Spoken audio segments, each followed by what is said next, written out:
Tu vas au lieu que Dieu avait désigné pour aller te réjouir, toi et ta famille. Là, le Lévite, ce n'est pas son salaire. La dîme de 3 ans, ce n'est pas le salaire du Lévite. C'est pour les étrangers, les orphelins, les veuves qu'on va interpréter. Parce qu'il y a des gens qui prient quand son mari est décédé. Oh Seigneur, c'est toi le mari des veuves. C'est toi le père des orphelins. Là, tu pries mal, ma soeur, mon frère. On va expliquer tout ça avec le temps. Mais d'abord, laissez-moi vous dire qui est voleur. C'est là la question. Dieu dit, un homme me trompe-t-il? Dieu, vous me trompez dans les dîmes et les offrandes. Il dit maintenant, apportez à la maison du trésor toutes les dîmes, afin qu'il y ait de la nourriture dans ma maison. Mettez-moi de la sorte à l'épreuve, dit l'Éternel des armées, et vous verrez, si je n'ouvre pas pour vous les écluses des cieux, si je ne répands pas sur vous la bénédiction en abondance. Mes frères, mes soeurs, quand tu donnes la dîme, Dieu, il est fidèle. Dans toute la Bible, il n'y a que 2 circonstances qui ouvrent les écluses des cieux. Dieu a ouvert les écluses des cieux du temps de Noé. Là, c'était pour frapper le monde. N'est-ce pas? Avec les eaux du déluge. Dieu a ouvert les écluses des cieux. Il a promis aussi d'ouvrir ici pour maintenant bénir. Donc celui qui donne la dîme, Dieu ouvrira pour les écluses des cieux pour les bénir. Celui qui mange la dîme, Dieu aussi va ouvrir les écluses des cieux pour le frapper. J'aime ces choses, mon frère. Merci beaucoup. Donc, le voleur, c'est Roger Bouleli. Il est en train de voler Dieu et il vous enseigne à voler Dieu. C'est pourquoi je vous demande, mes frères et sœurs, à fuir un tel prédicateur. Parce que c'est un troubleur. Vraiment, merci beaucoup. Je pense que M. Bouleli, le docteur M. Roger Bouleli, que nous aimons beaucoup, il nous écoute maintenant. S'il a de quoi réagir par rapport à l'exposé de l'homme de Dieu, apôtre de données, il peut toujours aussi réagir ou faire une émission ou appeler l'apôtre. Vous allez constater que nous sommes en dessous de vos écrans. Vous voyez le numéro de l'apôtre Dieudonné, ses contacts. Vous pouvez toujours l'appeler, ou soit vous pouvez toujours discuter ensemble, ou soit vous pouvez faire aussi une émission où vous pouvez réagir par rapport à tout ce que l'apôtre est en train de nous édifier, enseigner. Mais apôtre, par rapport aux réponses que vous venez de donner, j'ai une question aussi qui me vient en tête. Parce que quand vous dites que l'homme, la dîme, en réalité, on ne les donne pas à Dieu physiquement, mais on les donne aux sacrificateurs, aux hommes de Dieu, aux Lévites, effectivement. Et puis, quand vous êtes rentré dans Malachie pour parler des voleurs, au fait, ceux-là qui ne donnent pas la dîme, nous voyons que vous allez dans la loi. Or, les sacrificateurs, c'était les sacerdoces lévitiques. Là-bas aussi à Malachie, c'est une dîme qui est réclamée dans la loi. Or, aujourd'hui, nous ne sommes plus dans la loi. La Bible dit, si je peux lire un petit verset dans Romains chapitre 7, verset 6, la Bible dit que maintenant nous avons été dégagés de la loi, étant morts de cette loi sous laquelle nous étions retenus, de sorte que nous ne servons pas de sorte que nous servons dans un esprit nouveau et non selon la lettre qui a vieilli. Donc comment vous nous ramenez encore dans la loi? Et en plus de cela, vous dites que nous voyons même Abraham a donné la dîme au sacrificateur, donc au Lévite. Et pour confirmer qu'Abraham avait donné la dîme, vous êtes allé dans Hébreux 7 pour montrer que Paul aussi confirme que c'est à Lévi qu'on avait donné la dîme. À Melchizedek, quoi. Et que les enfants d'Israël, Lévi perçoit aussi la dîme chez eux. Or, les enfants d'Israël sont dans la loi. Nous sommes dans la grâce. Comment est-ce que vous réclamez la dîme aujourd'hui alors qu'aujourd'hui nous sommes dans les temps de la grâce. Moi je pense que peut-être sur ce point, notre bien-aimé Roger Bouleli ou notre pasteur aussi que je respecte beaucoup, qui a aussi prêché de ne pas donner la dîme, le pasteur Jojo Senga. Ah, ok. Sur ce point-là, je pense qu'ils peuvent avoir raison parce que... Mais il n'est pas seul, ils sont nombreux. Hein. Ok, bon. Ils sont nombreux, les troubleurs. Personnellement, d'abord, j'ai suivi d'abord la prédication de cela. Okay. Et vraiment, dans leurs exposés, ils nous montrent que nous ne sommes pas sous la loi et qu'aujourd'hui, il n'y a pas de lévite physique. Parce que si vous voulez dire qu'aujourd'hui un lévite, vous devez nous montrer qui est souverain sacrificateur aujourd'hui et qui sont les lévites qui doivent travailler avec eux. J'ai été long apôtre, mais je ne sais pas si vous avez compris puis ma préoccupation. C'est-à-dire aujourd'hui, on n'est pas sous la loi pour que le peuple donne encore la dîme. Il y a même un autre qui enseignait que la dîme, dans Nombre 18, n'était destinée qu'aux lévites, pas aux sacrificateurs. Il y a un qui a enseigné aussi comme ça. Ils sont nombreux, hein? C'est écrit noir sur blanc que les lévites devaient donner la dîme des dîmes aux sacrificateurs. Là, c'est aussi un problème. Aujourd'hui, donc, si vous réclamez la dîme, montrez-nous qui est le souverain sacrificateur, qui est lévite, et ce sont les chantres. Et ce sont les... Qui est lévite aujourd'hui, qui est souverain sacrificateur. Vous voyez autant de préoccupations qui nous posent vraiment des difficultés à appliquer la dîme aujourd'hui, ou à comprendre cela. Vraiment, nous voulons qu'avec des termes clairs, que vous essayez un peu à nous expliquer avec des écritures à l'appui pour que nous ayons la lumière à la loi et au témoignage. Merci pour avoir chuté là-bas. Merci beaucoup. À la loi et au témoignage. Je commence d'abord par lire Hébreux chapitre 7. Et je vais enseigner à tous les hommes de Dieu. Parfois, ils n'ont pas la connaissance de ce qui veut dire changement de loi. On va un peu expliquer ça. Parce que je crois que c'est là où il y a le problème. Mais je commence d'abord par lire Hébreux chapitre 7 pour vous montrer que dans les deux sacerdoces, la dîme se donne. C'est très important. Nous prenons Hébreux chapitre 7. Nous allons lire. On va vraiment être précis pour ne pas perdre de temps. Nous allons directement au verset 8 jusqu'au verset 10. Voilà, verset 8. Et ici, soulignez bien le mot ici. Et ici, ceux qui perçoivent la dîme sont des hommes immortels, mais là, c'est celui dont il est attesté qu'il est vivant. Même là, je peux m'arrêter. Hein. Hébreux 7, verset 8. Écoutez-moi bien. Et ici, ceux qui perçoivent la dîme, parce que si vous allez un peu plus, vous allez comprendre le sacerdoce. Hein. Je vais lire, je commence par le verset 4, jusqu'au verset 8. Hébreux 7, 4 à 8. Considérez combien est grand celui auquel le patriarche Abraham donna la dîme du butin. Ceux des fils de Lévi qui exercent le sacerdoce ont, d'après la loi, l'ordre de lever la dîme sur le peuple, c'est-à-dire sur leurs frères, qui cependant sont issus des rêves d'Abraham. Et lui là c'est qui? Melchisedec, qui ne tirait pas de son origine, il leva la dîme sur Abraham. Le verbe lever, on le voit, et chez Melchisedec qui a levé la dîme chez Abraham, les Lévites aussi ont levé la dîme sur le peuple. Vous comprenez que l'aspect de lever la dîme, ça n'a pas commencé avec les Lévites, dans le sacerdoce lévitique. Lever la dîme a commencé avec ce sacerdoce de Melchisedec, que les apôtres ont interprété royal. Lever la dîme. Maintenant, ils disent, oh non, la dîme est devenue un impôt avec la loi. Mes frères, appelez ça impôt. Appelez ça, je ne sais pas comment il appelle ça impôt, il appelle ça, il y a des mots qu'il utilise là. Redevance. Redevance, obligation, comme vous voulez. Hein. Mais je vous dis que la dîme est obligatoire. Donc, ceux qui lèvent la dîme, le sacerdoce lévitique, ils ont trouvé ce modèle où? Le sacerdoce royal. C'est là où Dieu a commencé à lever la dîme chez Abraham. Maintenant, l'Écriture dit au verset 8. Et ici, ceux qui perçoivent la dîme sont des hommes immortels. Ici, égale sacerdoce lévitique.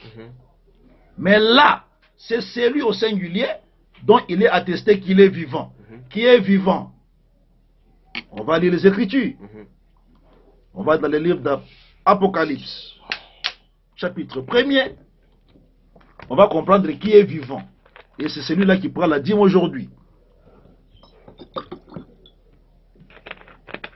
On va lire le livre de Révélation, aussi appelé Apocalypse, chapitre 1er. Nous allons lire le verset combien? Laissez-moi vous trouver l'écriture. Voilà, le verset 18. Je suis le premier et le dernier et le vivant. J'étais mort. Et voici, je suis vivant au siècle des siècles. Amen. Amen. Je tiens les clés de la mort et du séjour des morts. Tout le monde comprend que celui qui parle ici, c'est qui? C'est Jésus-Christ. Seigneur Jésus-Christ. Mais là, je suis content. Parce que là, c'est là qu'ils disent que Jésus n'avait pas perçu la dîme. Mais c'est ça On l'écriture. comprend que Jésus avait perçu Ah, la mon dîme. frère Hervé, laissez-moi te donner la même. Vraiment, merci beaucoup, apôtre. Je n'avais pas passé la nuance là. Parce qu'on a toujours dit que Jésus n'avait Il n'a pas- jamais demandé Ah. la dîme. Or, si Melchisédek c'est Jésus, c'est que Jésus avait demandé la dîme. C'est celui qui est vivant qui a pris la dîme chez Abraham. Il a levé. Ça veut dire, ce n'était pas volontaire chez Abraham. Ça veut dire, il a levé. Ça veut dire, qui lève? C'est celui qui vient prendre. Ce n'était pas au facultatif, au volontaire, comme tu veux. Non. La Bible dit, les gens des sacerdoces lévitiques lèvent la dîme. Mais il y a aussi un qui a levé la dîme chez Abraham. C'est donc celui qui est vivant, Jésus. Donc Jésus a pris la dîme. Alléluia. J'aime ces choses, mes frères. J'aime cet évangile. Vraiment. Et je comprends qu'avec cette précision que nous donnons, finit la blague dans les réseaux sociaux. Avant de publier dans les réseaux sociaux, il faut bien vérifier à la loi et au témoignage. Amen. Pour ne pas perdre ou égarer les enfants de Dieu. Amen, amen. Donc, nous comprenons, mes frères, que ici et là, c'est deux sacerdoces. D'ailleurs, si vous lisez Hébreux 7 en descendant, l'apôtre Paul, justement, en parle. Vous comprenez? Si nous allons, donc, là, je vais profiter directement pour expliquer les deux sacerdoces. Donc, il n'y a pas de problème. Mais je préfère d'abord montrer que ici et là, il s'agit effectivement de deux sacerdoces. Ok. Je vais vous lire l'écriture dans les livres d'Ésaïe pour montrer que ici et là, Ésaïe en a parlé, mais aussi, on a aussi vu cela chez le bien-aimé Paul, parce que le bien-aimé Paul, il a beaucoup écrit et il nous a beaucoup aidé dans cet évangile. Je vais d'abord aller dans Ésaïe. S'il vous plaît, apôtre, nous rappelons à ceux-là qui nous suivent que le numéro, les contacts de l'apôtre Dieudonné, vous allez les voir au bas de l'écran. Donc, si vous avez des questions à poser, veuillez les contacter. Même sur WhatsApp, envoyez le mail. Surtout, nous voulons beaucoup de questions pour que nous puissions même à la prochaine animer une émission par rapport aux différentes questions que vous allez poser tout au long de l'émission. Oui. Apôtre, vous pouvez évoluer. Oui, merci beaucoup. Donc, nous cherchons une écriture qui nous montre que il y a ici, il y a aussi là, par rapport aux deux peuples, un peuple qui était près et aussi un peuple qui était loin. Laissez-moi vous trouver cette écriture. C'est très important que vous ayez les écritures pour que vous soyez bien positionnés. C'est dans les livres d'Ésaïe. Je préfère vraiment le retrouver pour que je vous aide avec cette écriture-là qui va vous positionner par rapport à votre connaissance de ces choses. Mais nous prêchons donc, voilà, Ésaïe chapitre 33, on lit le verset 13. Ésaïe 33, verset 13. Vous qui êtes loin, écoutez ce que j'ai fait, et vous qui êtes près, sachez quelle est ma puissance. Ici et là, c'est deux temps. Ici, c'est près. On est ensemble? Là, c'est loin. Vous comprenez? Et Ésaïe 33, 13 nous dit, vous qui êtes loin, qui étiez loin? C'est lui qui était. C'est nous les gens des nations. Nous étions loin. Et vous qui êtes prêts, qui étaient prêts? Israël. Vous comprenez que vous qui êtes loin, écoutez ce que j'ai fait, et vous qui êtes prêts aussi, sachez quelle est ma puissance. Amen. Dieu s'adresse ici à deux peuples. Il y a un peuple d'ici, il y a un peuple de là. Nous sommes ensemble, mes frères et sœurs. Oui, oui. Maintenant, nous allons dans Éphésiens pour comprendre ici et là. Éphésiens aussi en parle. Et l'apôtre Paul nous a aidé à savoir, si tu n'es pas dans ici ou dans là, ne donne pas la dîme. Hein? Tu es libre. Tu peux mettre votre adverbe là-bas. Hein? Je ne sais pas comment, à côté ou bien. Tu n'es ni ici ni là. Tu n'es pas prêt, tu n'es pas loin. Donc tu peux être à côté. Hein? C'est ceux-là qui sont ici et sont là, c'est ceux-là qui sont fondés. C'est là où on a vu la dîme. Sur le fondement des apôtres Amen, et des prophètes. Amen. Ah, nous avons compris. Ceux qui sont à côté, ne verrez pas la dîme. C'est là qui ne sont pas sur ces fondements. Ils ont des fondements, hein. Ils vont créer aussi leur ciel. Vraiment. Voilà. On va lire donc. Éphésiens chapitre 2. Nous prenons le verset 17. Écoutez ce que les Écritures nous disent. Je commence donc. Éphésiens chapitre 2. Voilà. Je vais commencer par le... Donc je lis le verset 17. Il est venu annoncer la paix à vous qui étiez loin. Là, Paul parle aux Éphésiens.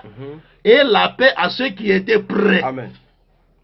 Qui étaient loin, ce sont nous les gens des nations. Ça confirme vraiment le verset que vous venez de lire. Qui étaient près, c'est les enfants d'Israël. Amen. Ici, c'est près. Là, c'est loin. Amen. Maintenant, nous aujourd'hui, nous sommes dans quel sacerdoce? Ici ou là? Ah, vous comprenez que nous sommes dans là. N'est-ce pas? Parce qu'ici, il était quelque chose de sacerdoce lévitique. On voit près, on voit Israël. Nous qui étions loin, nous sommes le sacerdoce d'Abraham, de Melchisedec, oui. royal. Je vous ai dit au début de l'émission que David et ses gens sont entrés à aller manger le pain réservé à qui? Au sacrificateur seul. Donc le même pain mangé par le sacrificateur, même pain mangé par David, tribu royale. Pourquoi? C'est pourquoi vous allez voir la dîme. L'apôtre Paul enseigne, il dit, et ici, Hébreux 7, oui. Hébreux 7, verset 8, ici, on a perçu la dîme. Là aussi, on a perçu la dîme. Maintenant, Galates 3, 19 nous dit, vous qui êtes à Christ, vous êtes la postérité d'Abraham. Si vous étiez les enfants d'Abraham, vous feriez les œuvres d'Abraham. Donc nous, l'apôtre Paul dit aussi dans Galates 4, il dit, vous frères, comme Isaac, vous êtes enfants de la promesse. Donc quand nous payons la dîme, on ne donne pas la dîme selon ici, parce que nous on n'est pas les gens d'ici. On n'est pas dans donc là. on ne donnera plus la dîme d'une année et de 3 ans. C'est là où nous allons revenir pour expliquer aux gens que beaucoup, la dîme d'une année, la dîme de 3 ans, la dîme de 3 jours, ça existe aussi. Ça c'est par rapport à Christ. La dîme de 3 jours, ça existe. La dîme de 3 jours existe. La dîme d'une année existe, de 3 ans. On en parlera prochainement parce qu'on n'a pas le temps pour ça aujourd'hui. Mais comprenez seulement que ici et là, près et loin, on a vu la dîme se donner. Et donc, nous sommes où? On n'est pas ici, hein? Nous on est dans là. N'est-ce pas? Celui qui est vivant.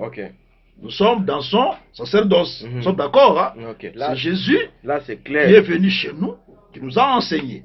Et donc, comme le Seigneur est venu nous prendre, nous les gens de là, quand nous donnons la dîme, quand lui prend sa dîme, parce qu'il lève, il lève sa dîme sur nous. Vous comprenez que dans les deux sacerdoces, la dîme a été levée. C'est pour dire seulement que toute personne qui ne donne pas la dîme, ça veut dire il n'est pas dans ici, il n'est pas dans là, c'est qu'il est à côté. Alléluia. Et s'il est à côté, il va aussi créer son royaume d'à côté, où il ira avec les gens qui le suivent dans leur fausseté. C'est pourquoi, mes frères et sœurs, laissez-moi d'abord vous expliquer les changements sacerdoce. Parce que les gens prêchent ça mal. Oh non, changement de sacerdoce, nous on n'est pas dans ce que Moïse avait dit. Je vais expliquer ce que signifie changement de loi. Prenez vos Bibles. Matthieu chapitre 5, verset 17. Dans Matthieu 5, 17, écoutez bien mes frères et sœurs. La Bible dit, Jésus dit, ne croyez pas que je sois venu abolir la loi ou les prophètes. Je ne suis pas, je suis venu non pour abolir, mais pour accomplir. Nous sommes d'accord? Il n'est pas venu abolir la loi ou. Il n'a pas dit, la loi ou. C'est très important. Ah ben oui. Où? Ben oui. Si tu n'as pas la grâce doctorale, tu ne peux pas expliquer ça. La loi ou les prophètes. Ça veut dire, quand tu vois les prophètes, c'est aussi la loi. La loi ou les prophètes? Oui. Donc ça fait... Les prophètes égale la loi. Oh, les prophètes, c'est Abraham. Amen. Il n'est pas venu abolir la loi ou les prophètes, mais il est venu pour accomplir. Maintenant, si nous lisons Hébreux 10, verset 9, pas même 9, même commencer un peu plus haut. Si nous lisons Hébreux chapitre 10, ça c'est très bien pour qu'ils déjà comprennent ce que signifie changement de loi. Hébreux chapitre 10. Nous allons lire avant le verset 9, je peux faire commencer en haut. Je commence par le verset 4 jusqu'au verset 10, rapidement. Car il est impossible que le sang des taureaux et des boucs ôte les péchés. Comprenez ici, ici, il est question d'ôter quoi? Les péchés. C'est pourquoi Christ entra dans le monde et dit, Amen. Tu n'as voulu ni sacrifice, ni offrande. Suivez-moi très bien mes frères. Amen. Mais tu m'as formé un corps. Tu n'as agréé ni holocauste, ni sacrifice pour le péché. Alors j'ai dit, voici, je viens. Dans les rouleaux du livre, il est question de moi, pour faire, ô Dieu, ta volonté. Quelle volonté? Ôter les péchés. Après avoir dit d'abord, tu n'as voulu et tu n'as agréé sacrifice ni offrande, ni holocauste, ni sacrifice pour le péché, c'est qu'on offre selon la loi. J'aime ça. Le sacrifice pour le péché. On offre selon la loi. Ça n'a pas pu enlever le péché. Il dit ensuite, voici, je viens pour faire ta volonté. Maintenant, écoute ce que la Bible dit. Il abolit, qui abolit ici? C'est Jésus. Il abolit ainsi la première chose pour établir la seconde. Mais comment Jésus a dit, je ne suis pas venu abolir. Mais ici, il dit, il abolit la première chose pour établir la seconde. Maintenant, s'il n'y a pas d'explication, le peuple ne peut pas être sauvé. N'est-ce pas? Il n'est pas venu abolir la loi ou les prophètes, mais pour accomplir. Mais ici, il abolit. Qui l'abolit? C'est Jésus. Lui-même. Il abolit la première chose, il établit la seconde. Donc il y a des choses. C'est pour dire que dans la loi que Moïse avait donnée, il y a les choses que Dieu a abolies. Amen. Il y a les choses que Dieu va accomplir. Alléluia. Amen. C'est clair, n'est-ce pas? Là, dans la loi que Moïse avait donnée à Israël, il y avait beaucoup de choses. Donc c'est pas tout qui a vieilli. Amen. Amen. Donc il y a des choses que Dieu a abolies. Il y a des choses que Dieu va accomplir. Ça veut dire qu'il va expliquer. Vous comprenez? Donc, ceux qui disent, on a aboli. Est-ce que la dîme a été abolie? Alléluia. Est-ce que la dîme a été abolie? Qu'est-ce qu'on a aboli? Qu'est-ce qu'on n'a pas aboli? Allez. On va lire les Écritures, mes frères. C'est clair, vraiment. Nous allons dans les livres. Maintenant, je vais aller noir sur blanc pour que tu comprennes. Hébreux chapitre 7. Là où Paul a prêché la dîme. Au verset 11 et 12. Et puis on va lire les versets 18 à 19. Il explique les deux sacerdoces. Il dit ceci. Hébreux 7, 11 à 12. 18 à 19.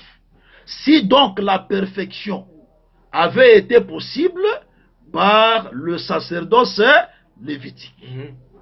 La perfection. Il est question de la perfection. Ça veut dire il faut que les péchés soient ôtés pour que tu sois parfait. Si la perfection avait été possible par le sacerdoce lévitique, car c'est sur ce sacerdoce que repose la loi donnée au peuple. Qu'était-il encore besoin qu'il parût un autre sacrificateur selon l'ordre de Melchisedec et non selon l'ordre d'Aaron? Car voilà, le sacerdoce étant changé, nécessairement aussi, il y a un changement de loi. Mais de quelle loi? Ah, la Bible va expliquer. Le verset 18 et 19, toujours de Hébreux chapitre 7, il dit ceci. Il y a ainsi abolition d'une ordonnance antérieure à cause de son impuissance et de son inutilité. Car la loi n'a rien amené à la perfection. Nous sommes ensemble? Okay. Et introduction d'une meilleure espérance par laquelle nous nous approchons de Dieu. C'est donc la loi qui était liée au sacrifice, aux holocaustes, pour ôter les péchés. Pour ôter les péchés. Amen. Et amener le peuple à la perfection. Merci beaucoup. Comme tout ce qui était sacrifice, ça ne pouvait pas ôter les péchés. Ça ne pouvait pas amener les gens à la perfection. C'était inutile. Quand Jésus vient, il abolit ça.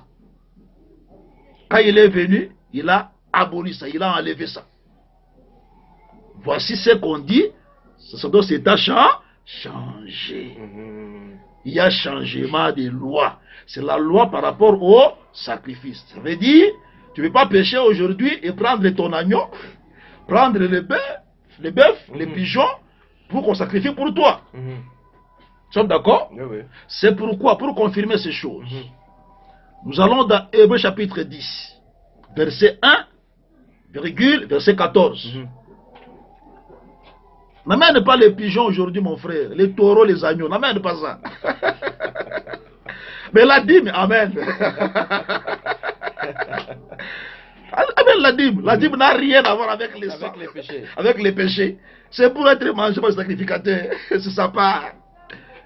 Hébreux 10, verset 1, verset 14. En effet, la loi qui possède une ombre des biens à venir et non l'exacte représentation des choses ne peut jamais, la loi ne peut jamais, par les mêmes sacrifices qu'on offre perpétuellement chaque année, amener les assistants à la perfection. Ça va, mon frère Hervé? Vraiment, ça va très bien. Le verset 14 dit, car par une seule offrande, Christ a amené à la perfection pour toujours ceux qui sont sanctifiés. Donc, avec la loi de Moïse, même si on tue pour toi 1000 agneaux, les péchés demeurent. Amen. C'est ce qui a changé dans la loi. Amen. Merci beaucoup. Mais ce qui concerne les lois morales, n'est-ce pas? Quand on dit ne tuez pas, frère, tu ne vas pas tuer. Ne volez pas, tu ne voleras pas. Vous comprenez? Quand on dit ne prends pas la femme de ton voisin, ne prends pas. Ne me dis pas que non, comme ça a changé, mais là je vais prendre la femme du voisin. Vraiment. Là tu as mal compris. Hein? Comme ça a changé, maintenant, avant c'était ne tuez pas. Bon, ça a changé, maintenant je peux tuer. Vraiment. Hein? Oh non, avant c'était ne mentez pas. Ça a changé, je peux mentir. Tu as mal compris la Bible, mon frère.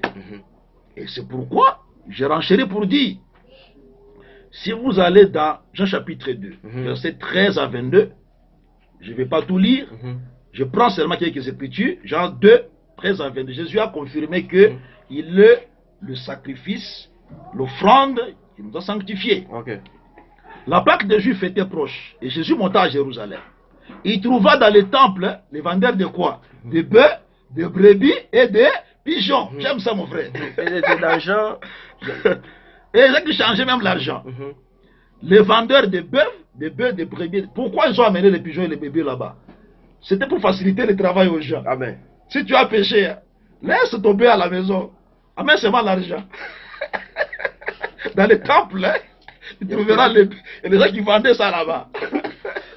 Non, moi j'ai commis un péché qui nécessite un bœuf. Oui, le bœuf c'est $500. Bon, tu donnes l'argent. Tu récupères le bœuf sacrificateur. Voici mon bœuf. Prends mon bœuf.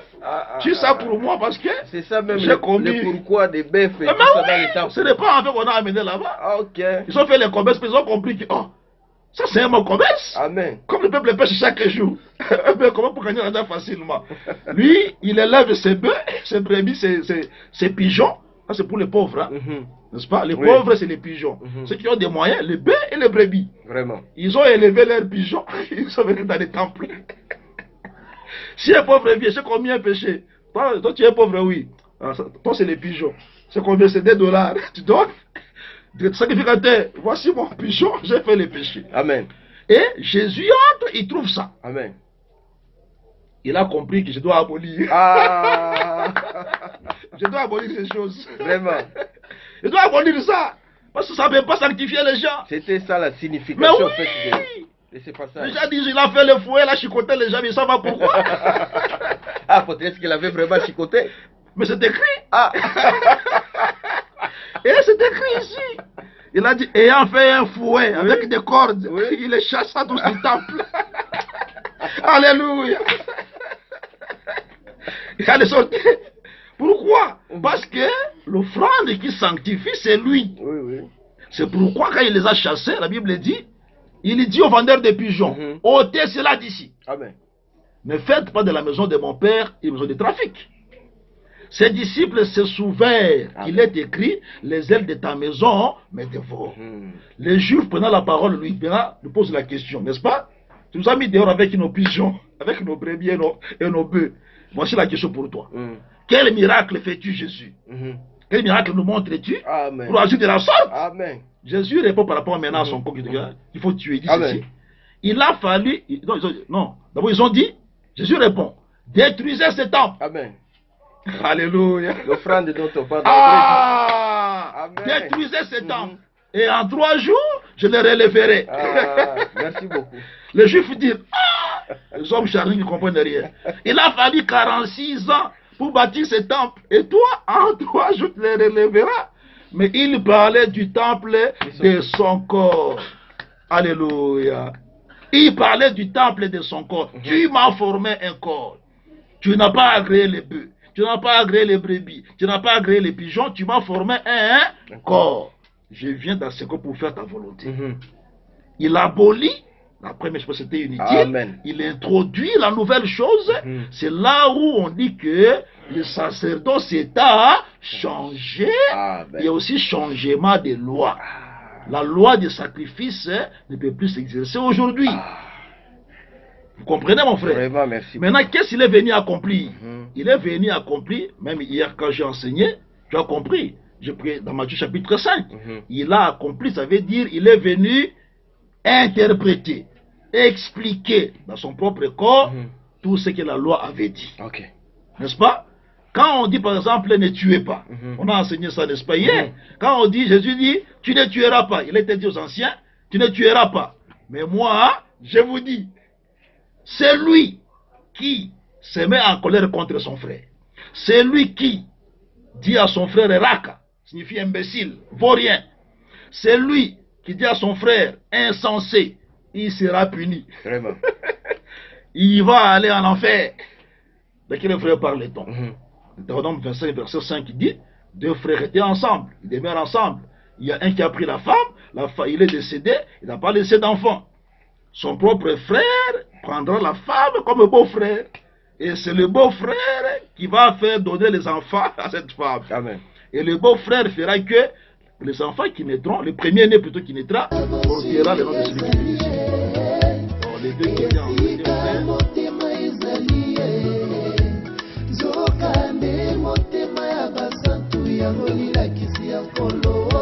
la kati ya lilakisi nyonso ezali